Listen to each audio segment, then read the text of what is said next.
Hello, everyone, and welcome back to Hi Podcast. I'm Dad. I'm Joey Two Bananas, and you're listening into episode 6, part 2. We like to call this one the geometric perspective on accepting the unexpected. Hope you enjoy.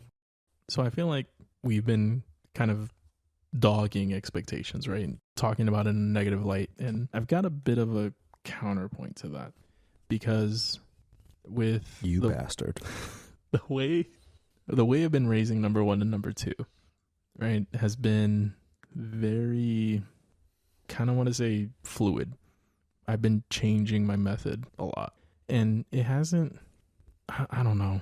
It works sometimes, it doesn't work sometimes, but it's my way of doing things. So it kind of works for me. His way. Exactly.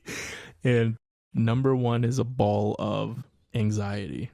And when it comes to dealing with expectations put on him, it will drive him to learn algebra in 2nd grade. That's been something that's already happened. Smartest little mathematician I know. On the flip side, it will also cause him to break down and crumble because he gets one math question wrong on a quiz that's for fun, an exhibition quiz. So we've been kind of managing expectations in kind of a weird way, right? And I do think it is good for raising kids. I think they need it because when you raise them with no expectations, they lose a bit of drive, right? Yeah. There's this definite like brain drain that occurs. Well, if mom and dad aren't worried about me actually doing something, then that means I'm worthless.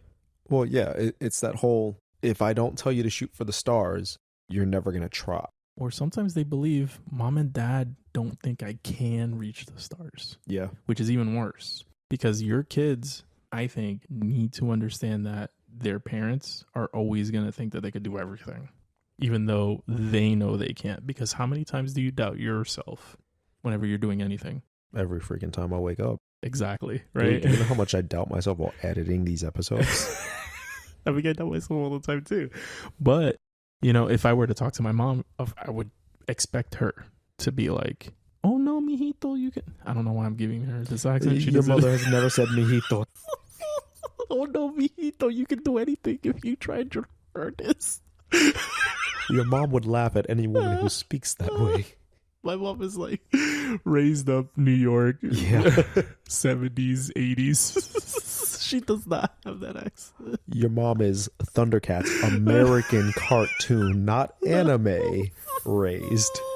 It's not an anime.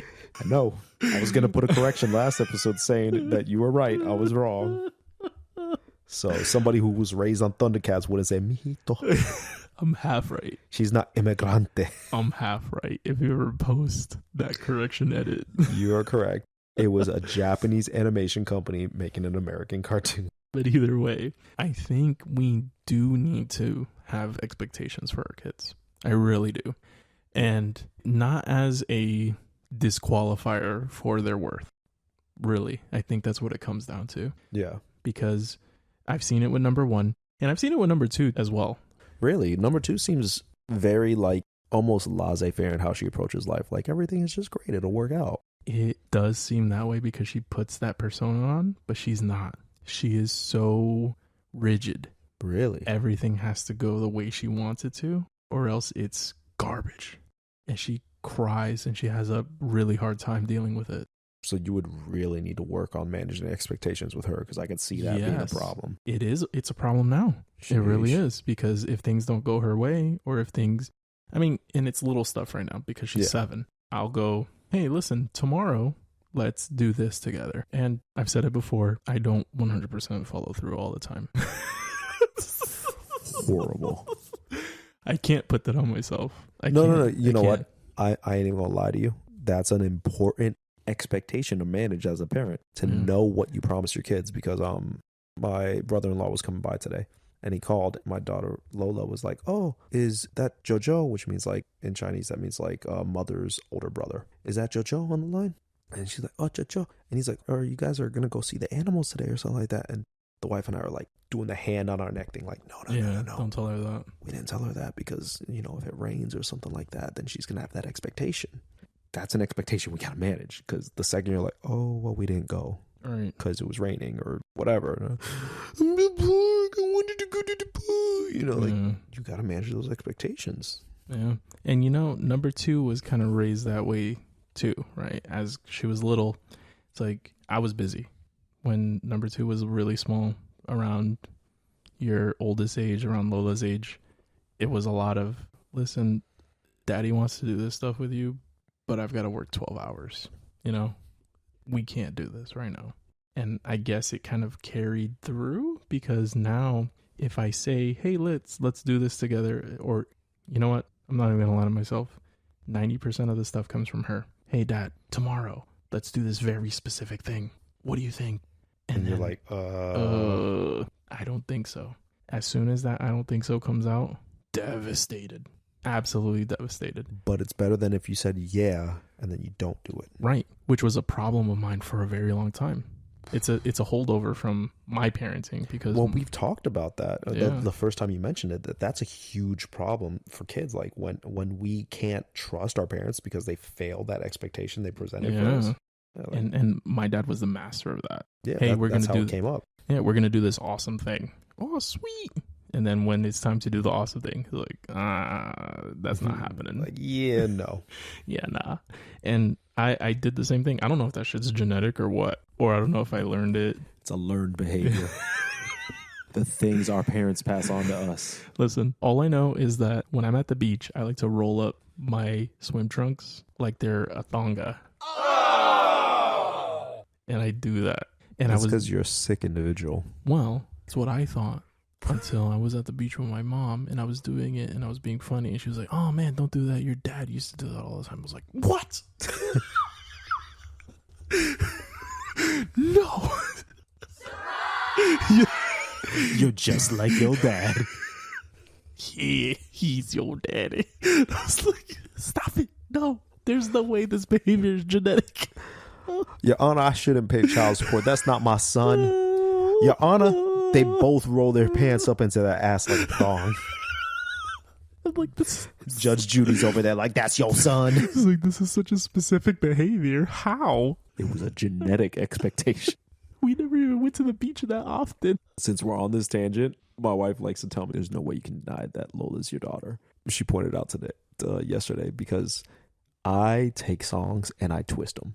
There's a song on the radio, I'll make new lyrics up for it, right? That's my whole thing. Usually dirty lyrics, but lyrics. So she was like, do you know what your daughter did while we were driving to the store? I was like, no, what happened? She was like, she heard Who Let the Dogs Out on the radio for the first time. I was like, oh yeah. And as she said that, I started saying Who Let the Dogs Out, but I was changing the lyrics. And she was like, do you want to know what Lola said? Oh God, what happened? Oh, no. She was like, who let the Pokemon out? Who? Because she's been watching Pokemon. She was like, throw the Pokeball. Who? Really I was like, cute. That's my girl. That's my girl. Cute. I was like, you can't teach that. That's genetic. That is super cute. That's genetic. That's in the bones. But anyways, yeah. All to say, I do think that kind of the new age parenting that we have to navigate, and I don't have the answer. I don't know. I really don't know. Right? This is me just kind of spitballing. We have this whole podcast, and you're not going to give an answer. I don't have an answer for this, man. This shit is difficult. But all I can tell you is, when I did have the expectation of my kid to have great grades and behave and do everything he was supposed to, and he didn't meet those expectations, what was getting him in trouble the most in school was freaking out over the fact that he was going to get in trouble at home. And he was getting in trouble because of the panic attacks he was having in class, because he knew that he was going to get a bad grade because he failed or he missed the question, or because he wasn't getting 100%, right? Yeah. And number 2, will have an awesome time doing something that she loves doing.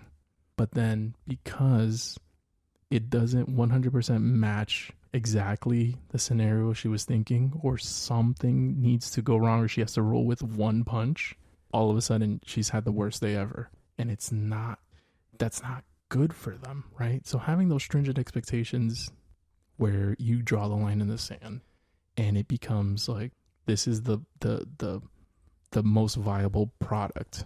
This is what you have to do.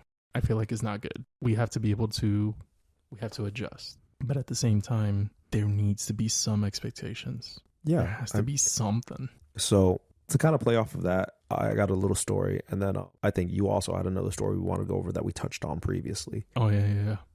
So my entire life, they told me, you're going to be the first guy to go to college in our family. My extended family, nobody's ever done that. So I was always told I got to be the smart kid. I put that pressure on myself hard. Be the smart kid. See face and neck tattoos as reference. Fuck you. You're not wrong. But like that was always put on me hard. You got to be the one to go to college. You got to be the one. And so to talk about what you were saying, there was a benefit to that expectation because I applied myself hard. I aced every test, passed every class. They skipped me up a grade in math and stuff like that. I got an 800 on my SAT verbal. Did all this great stuff. That was a big deal. Lived that expectation. Yeah, they put me on the school newspaper. I remember. Like, how did you end up getting this perfect score on the SAT? And then our math teacher was like, impossible. He can never get a perfect score. He was on the morning announcements. They had the video component in the morning announcements. Yep. And you had that like dead fish look in your eye. I was like, staring into the camera. It was good times. But yeah, so like that expectation that the family put on me pushed me to do better. So that they're not always negative, but that expectation got to a point where it was too much for me. And in college, I broke. I still kept up with my studies, but I ended up spilling out in every other direction. I was drinking like a fish. I was womanizing. I was getting in trouble. I was fighting. I was doing all this because it was like this expectation's been on me my whole life and I'm still having to keep it up. But I'm at a point where I now have enough freedom that I'm like blowing out in every other direction to release that steam. Mr. Two Bananas over here went so nuts. He did not even remember his homeboy Frank the Tank was at half of his birthday parties. Every time I saw you, I was like, yo, why you never come to my parties? And you're like, I've been to every one. But yeah, like I was trying so hard to live up to the expectation of doing good. I was doing like 300 and 400 level classes as a freshman in college, right? So I was trying so hard to live up to those expectations that every other aspect of my life turned into a gigantic mess. So while those expectations were good and they got me where I was at, like you were saying, there's a flip side, there's a good side. On the other side, it pushed you. It pushed me to a point where I broke, and there's a reason why I don't have a degree no more, or I never got a degree. You know, that brings up a good point. Maybe there is a point where we as parents can adjust and reassure our kids because we deal with them every day. We can see when that expectation is about to break them. Yep. And I will say now, number one's relationship with school is way more healthy than it was before. Really? Because last time we recorded, you said it was still kind of rough. Well, he still gets in trouble because he wants a girlfriend and he's not mature enough for a Hold up, you never pointed out that was the reason. No, that's the reason now. I feel for the man. Yeah, that's the reason. That is the eternal chase of every man. Yeah.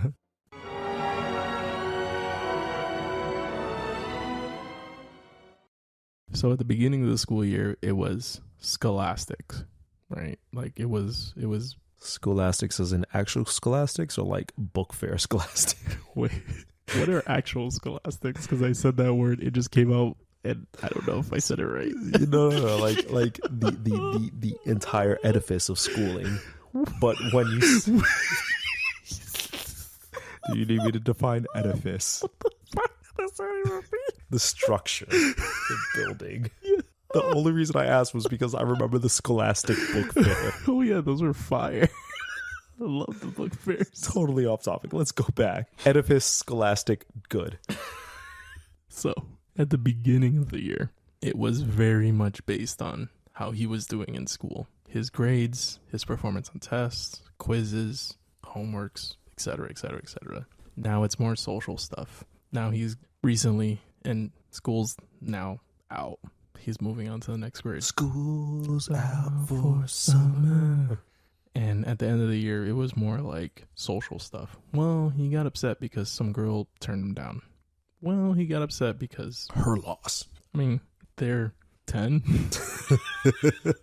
I wouldn't expect them to last very long anyway.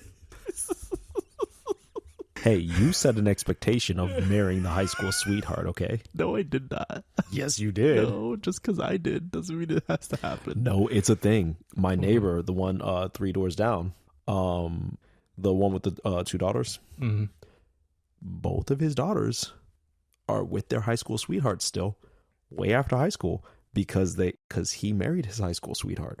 He set that expectation, and we've all talked about it. We're like, yo, they're with their high school sweethearts kind of because they think that that's how love's supposed to go because of y'all. Oh, no. Yeah, so be careful of that expectation. I'm like pointing at you in like an old crone way, like, be careful. Boo, boo, boo. Either way, Totally off topic. Yeah. Well, not really. Not really. Yeah. So, now it's more like, oh, he got in trouble because he got overly emotional because this social issue happened. Yeah. It's really not related to how he's performing at school. There are times where he'll get a B in something and he's like, you know what? I tried my hardest and I realized that I made a mistake here and I could do better next time. So your fluidity has allowed him to kind of buck that expectation a bit and be okay with it. Yeah, because really it changed from, hey, listen, you're really good in math and science. I expect you to be able to ace anything math and science related. You should do that. And then, when I said that, all of a sudden, reading became the issue. I'm so bad at reading. I can't do all the reading stuff. I'm scared of doing the reading. Because you gave him permission on one, but not all of them. Right. And then I had to change. Well, you're good at reading too. He's above reading level. Both of them are. So number 1 and number 2 are. Really? Yeah. Nice. Yeah, no. I mean, number 2 gets overshadowed by number 1's prowess. That happens. It does happen, but she's really good at everything she does too. That's awesome. Yeah. And it just sucks because they're looking at it and he's thinking he's so terrible at reading and reading comprehension, all that stuff, because he's so good at the other thing. And we put the expectations on the other thing. But you know what? That's the genesis of his own expectations for himself. And you can't do anything to manage his expectations he holds himself up to. Yeah, no, that's true. You can only help to modify the expectations that he created, that he might be holding on to because you created them. And I think you've done a good job, because I will sit there and tell you, you told me one time, it was like me and one of our buddies at a party, we were like, oh, what's the square root of this? Or what's the cube root of this? And you're like, I don't really want to be testing him on math no more because I don't want him to focus on it like that. Yeah. And so we stopped. You pointed out that like this is not a thing we want to reinforce at this point, not because you don't want him to be good at math, but you don't want him to feel like his worth was tied to it. Yeah, he latched onto it and made his worth about how good he was at math. And so we stopped that because you pointed it out. That was a good way to kind of de-escalate, I guess, is the word I'm looking for, that expectation. Yeah, and it's worked. It really has. It's worked wonders, because now he can get something wrong on a math test and be like, you know what? I'm still good at this. Yeah. And I'm okay with that. And he still gets A's, It's not like he's getting an A minus. It's not like he's getting a B. He's still crushing it in math. And in all the standardized testing, he's at the top of the tippy top, which is great. Right? Nice.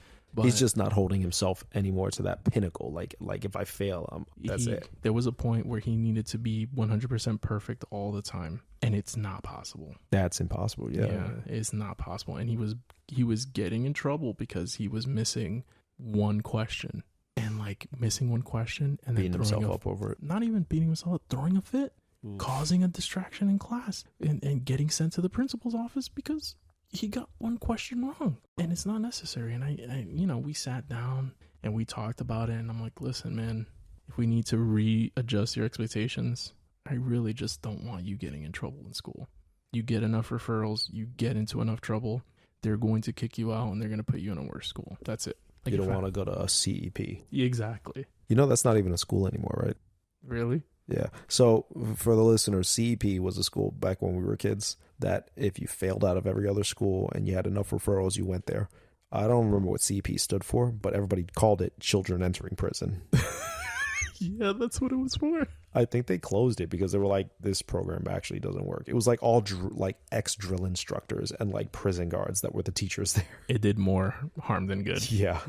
Like if I remember correctly, a family member of mine ended up going there. The boys were on one side of the campus. The girls were on one side of the campus. They weren't allowed to talk to other students at all ever. That just makes them hornier. And all the teachers were like drill instructors and like prison guards and stuff like that.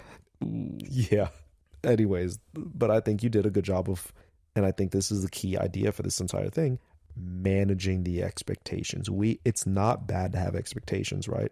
But they need to be managed, because if you don't manage them, if you don't adjust based on what your child's presenting and the situations around you, you can end up like that kid at Papa John's. Yeah. You can end up like I was, where I went buck wild in college. You can end up CEP, children entering prison, right? Because you don't know how to handle yourself. You got to be able to lower your nose. You got to be able to say, I was wrong. As the parent, you have to understand there are moments where you're going to be wrong. You're not the be all end all. And it's hard because there are some times where we want to draw that hard line in the sand because we're the parent, they're the kid, and they have to do things our way. I think it's because we as parents are not done growing either. Like we're still living up to expectations that were handed to us, or media depictions that that infected the way we think about stuff, right? We're not done. We're not done human beings. Yeah, we're still in the oven. We're still being cooked. We're being seasoned. We're seasoned at gingerbread, man. We're still being in the middle. You motherfucker, you brought it back on me. But you know what? We kind of touched on this last time too. While we were talking about media depictions of dads, you had a story about how expectations tied into that media depiction, and we kind of went into a little bit on that, and you told the whole story, but we ended up cutting it for time because it was like it did not really fit. It didn't really fit that much. Do you want to kind of talk about that a bit, and then you know what, I'll just attach that clip because I still have that story. Yeah, there was a all right. Hello, everybody. I think Welcome. I knew him a little bit more than you did. I knew of him. Yeah, he was a relatively popular guy in high school, and you know what? Now that I think about it, I've known this guy since middle school. I've known him since you know a lot of people grade. Since middle school, because a lot of y'all went to the same middle school. Yeah, we did. And man, like, just find a good spot to insert their story in. I know there's some ties back to media dads and all that, but I don't know, like, and I don't really know the full story either of what happened to this guy, because I didn't have the heart to ask. I think, and we're going to put the story in now, and we're going to let you all hear it and let it play out. But I just think it's a good spot to drop it in now, because not only did we talk about it last time and we ended up cutting it, but it ties into the story you told. It's almost a parallel story to the story you told about the Papa John's kid. I'm going to call him PJ. I'm calling him PJ. Mm-hmm. It's almost a parallel story to PJ. Ended up in similar situations, except this story hasn't ended yet. There's still, that story is yet to play out. But after you listen to it, we'll come back. We're going to take a break right now. Can I go off on a bit of a tangent? Do it. I mean, you might want to edit this part out, or maybe we save it for another time. You talking about Will Smith and his kids and how weird they became and all that stuff kind of reminded me of an interaction I had just recently. Do you remember in high school, our geometry teacher? You don't have to say any names. But do you remember? This is a point. This is a line. Yeah. Do you remember military guy, real strict, real upright, real direct? Yeah. That guy. Wasn't his, didn't he have a kid that went to our school? His son went to our school with us. Yeah. He graduated our same grade. Do you know that I ran into this guy recently and he's a panhandler by my house? The dad? The son. Oh. Is a panhandler. Really? Yeah. Wasn't he like a track star or something? He was a football star. I remember I played football with him. He was fast as hell. And he was super fast. He was one of the best wide receivers on the team. And he was actually up for scholarships. I remember he was one of the people that they put a scholarship, like a highlight reel, to get him scholarships to go to school somewhere.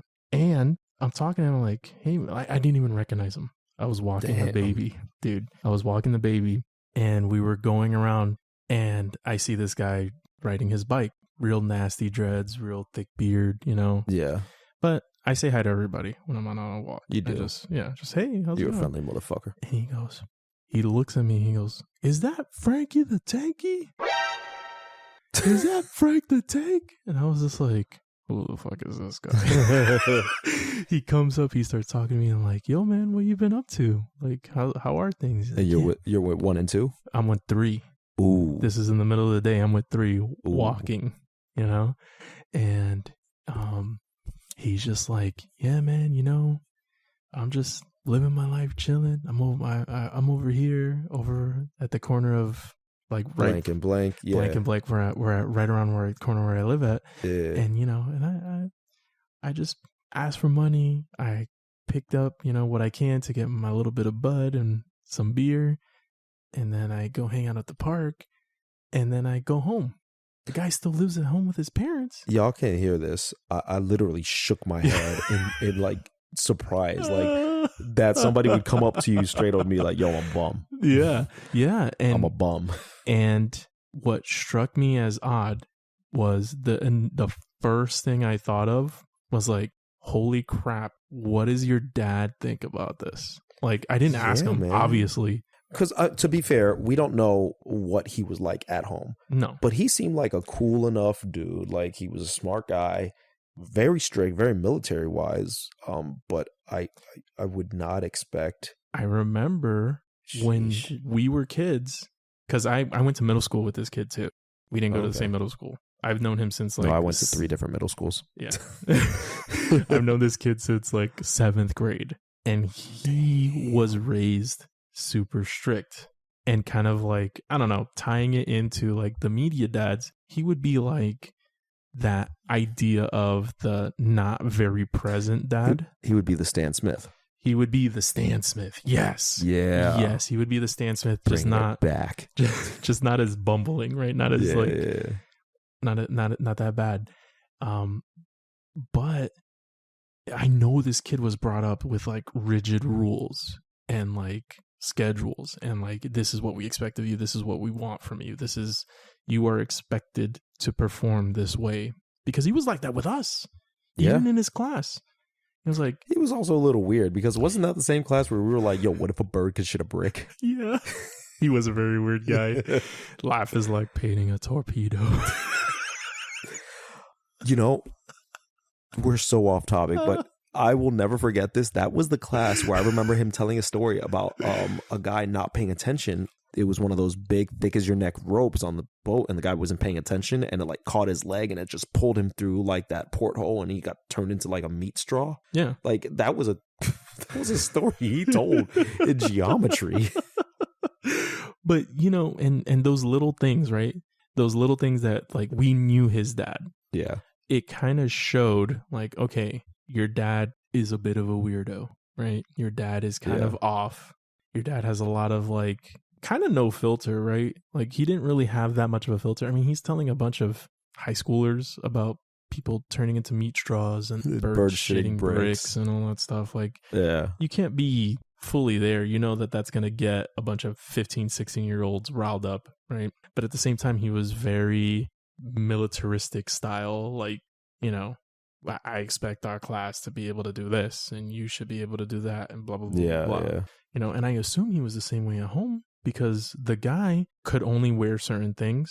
He could only do certain things. He had the same haircut every time. So we knew he had expectations.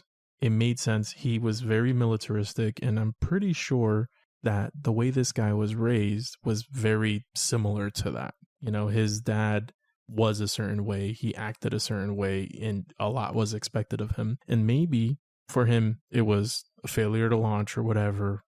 Who knows? Right? That's a movie. Media. I don't want to judge, right? Yeah. It's his lifestyle. If that's what makes him happy, feel free.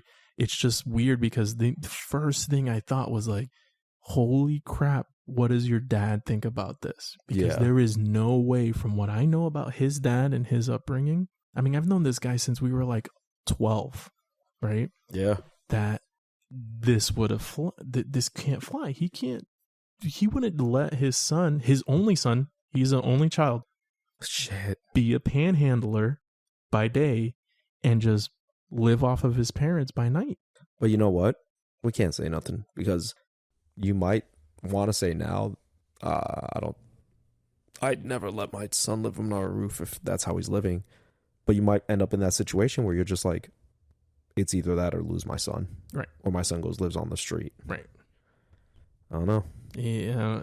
To me, you kind of made a point that it was like Stan Smith. Yeah. And it reminds me of that episode where they had to clone Steve and then they raised him their own ways. Yeah. They had Steve and Steve Areno. Steve Areno. Yeah. And then the Stan Steve turned out to be a psychopath because he gave him too many expectations. Yeah, because Francine, the mom, she raised Steve laissez-faire. Like, she gave him no rules. She gave him nothing. Just do what you want. And he turned into like a fat basement dwelling, like incel. Yeah. But Steve Areno, he raised him to be like military strict and no outside time and no this or that. And he was like built and like strong and had a cool haircut and was like confident. Didn't he end up turning into like an axe murderer kind of thing? Like, he would like kill cats, and then he tried to kill Steve to take his spot. Because he was like, you raise him with too much love, you get an incel. You raise him with too much strictness, you end up with a freaking murderer, psychopath. And Stan Smith ended up raising the psychopath, so maybe I don't know. This guy's not a psychopath, but maybe it's a byproduct of that. But I just wanted to bring it up because it happened so recently. No, that's interesting because it goes back to the whole media depictions of dad's things. It's like, even in that, right, the way the mom raised the child was objectively in that situation the better one, even though she ended up raising a fat piece of crap slob who was yelling at his mother all the time. Yeah. But it wasn't the killer. That's true. The dad's method was worse. The dad was objectively the worst one, even though like the mom fucked up the kid too. So that's true. Like, that's the media we consume. The dads were always bad. So now that we've heard that story, I think it kind of ties in and almost almost as if like do you know that Chinese proverb? It's like the war would have been won but for a horseshoe. Like the nail on the horseshoe was because the nail was not driven in, the horseshoe fell off and the horse tripped and the messenger fell and the messenger couldn't deliver the message, and then the emperor never got the message, and so they lost the war. I'm not that well versed in ancient Chinese proverbs as you probably are. Well, it's a whole Chinese proverb. Essentially, that entire thing is saying, if but for one change, things will fall, right? That entire ancient Chinese proverb is saying, but for one change, things will be different. Mm-hmm. And that's kind of this story with Mr. Geometry's kid is almost the reverse of that story with PJ. It's like, if but for the parents changing their expectation or managing it. And once again, like you said in the story, we don't know what Mr. Geometry's expectation was, or we can assume it, but we don't know how he managed it at home. But it seems like he's managing it in such a way that the child, at least his son, at least feels okay going home. Right. He's not sitting outside of a Papa John's. Yeah. And if I had to choose, I would go with the geometry teacher's way, man. Seriously, at least his son is still there. I would rather have a son who I'm actively trying to work with, or a daughter. I'd rather have a child I'm actively trying to work with, or at least knowing they're safe and they can come home, and hopefully one day I can change their ways, or at least modify their ways to the point where they're not doing something I find self-destructive, than being like, you're on your own. You're living outside of a Papa John's and poisoning yourself, Yeah. And who knows what kind of regrets his parents had. Yeah. When they found out, listen, our son passed away. I will tell you 100%, being a parent now, I don't know if I could continue knowing that my inability to go out there and just bury the hatchet led to the death of my child. Yeah. That I literally am hurting in the heart right now saying that. Yeah, man. The stubbornness. Yeah. And thinking that you're the absolute right. And, it is true, right? Like, maybe they don't live up to what you thought they could live up, because Mr. Geometry's kid, the guy we were just telling the story about, he had a bright future ahead of him. Yeah. I know it for sure. He had a highlight reel put together to get scholarships. He was an awesome wide receiver. He was one of our stars on the football team. There was potential there, and who knows what he could have done. Yeah. But you know what? Even if he's not doing what he could have done, it's better than being dead in a ditch. He's still alive. He's still alive. He's still in his parents' lives. They still take care of him to some degree. And I don't know, man. I'd rather have a kid that's still around, still can say stuff to me, still can tell me stuff, still talk to me and say, yeah, hey dad, guess what? I bumped into this person the other day. Oh, hey, I'm wasting my time. I'm not really being productive. I'm not being a productive member of society, but I went to the park and I saw these people and I talked to these people and I did this, you know? It goes back to almost, I want to say, what, our first or second episode. Are you happy? Did I raise a child that's happy with their life? Right. Okay. And does that happiness come at the expense of anybody else? No? Then okay. Now, if your child's like, I'm happy poking people's eyes out, then yeah, let's talk to somebody. I mean, maybe this guy, I felt like when he was talking to me, I felt like he was in a good spot. But the way you told the story, he sounded zen. Yeah. Yeah, you know. But maybe he was high because we bumped into him again. Really? I don't think I told you that. Oh, no, you didn't say that in the original story. Well, because we hadn't bumped into him at that time. We bumped into him afterwards. Update. And update. Me and the wifey and the kids were in the car. We were driving down an intersection where he said he hangs out and he panhandles. And we saw him there. And he was asking for money. And wifey was the one who waved at him. We talked to him. We said hi. And there was like a flash of shame. Like a real quick, he noticed that we saw him. He knew who we were. He said hi. He ran over. Yeah, kind of one. Oh, they caught me, kind of. Yeah, oh shit, you know. And then we talked, and we're like, "Good luck out there, man. See you later." But you know what? Even if he was shamed of it and he wasn't happy with his life, he's still alive. Still alive. So, Hell even yeah. if he's not in the best situation, at least the expectations were managed to a point where he didn't feel like he was rejected and ended up in a situation like PJ, right? Yeah, because we're sitting here, we know what our geometry teacher was like. We feel like, I personally felt like, oh, there's no way he'd deal with this. But maybe he loosened up. I don't even think it's that. I think every parent has the opportunity and the chance to say, I can accept this, or I can at least modify my expectations, or I can stonewall my child and let what happens. Yeah. And I don't think any parent should. Now, there's parents who will, but I don't think any parent should choose the option that puts their child at the risk of feeling like they have no other options. Yeah. That's just me, right? I agree with that. But I think what it all comes down to, right, is we're all the product of a daisy chain of expectations going back to the very first humans, right? Every parent has had expectations for their child. And sometimes you live up to them, sometimes you don't. Every parent says you could be the president, you could be a Nobel Prize, you could be anything when they're a baby. And the baby's going, blah, blah, blah, blah, and they're shitting themselves, right? But in reality, most of us are just going to live ordinary lives. Very few people are Alexander the Greats or George Washingtons, people who are either infamous or famous, people who move the world for better or worse. Very few of us are them. Most of us are just Bob, who, helped build the pyramid. Either way, I think there's plenty of Alexander the Greats and George Washingtons and those types of people that even still, it wasn't enough for their parents. Yeah. I mean, the whole point of Alexander the Great was he felt like he needed to conquer the known world, and he died before doing that. Yeah. And then what happened afterwards? Everything fell to crap because he was so focused on becoming the man who fought his way all the way to India and conquered from one shore to the next. Because wasn't his father a conqueror as well? Yeah. Was it Philip of Macedonia. I think he was Philip II of Macedonia. Damn, flexing that big ass brain of yours, bro. I like to listen to hardcore history. Okay, you need to tell your dad to get a retouch on his tattoo instead of a boxer guy. Just put a big ass fucking brain on that guy, right?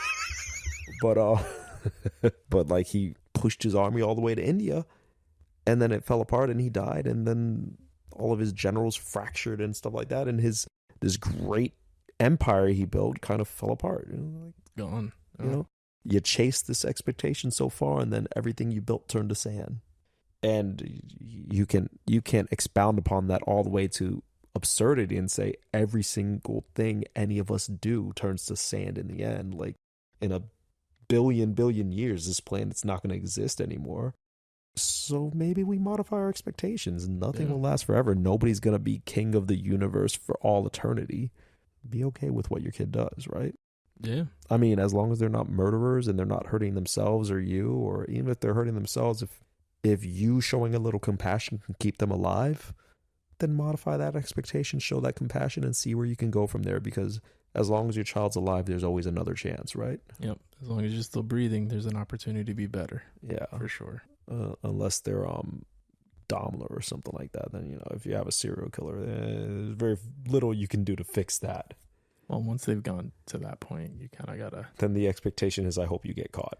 Yeah, you kind of have to, like, if you know what's going on, you have to be able to, like, turn them in. I don't know. But I feel like modifying expectations, managing expectations is what we need to do and what we need to take away from this, because none of us have lived up to our parents' expectations, and our children will never live up to all the expectations we hold for them. And that's okay. Yeah, for sure. The beauty of life is in that failure and then that bounce back. Yeah.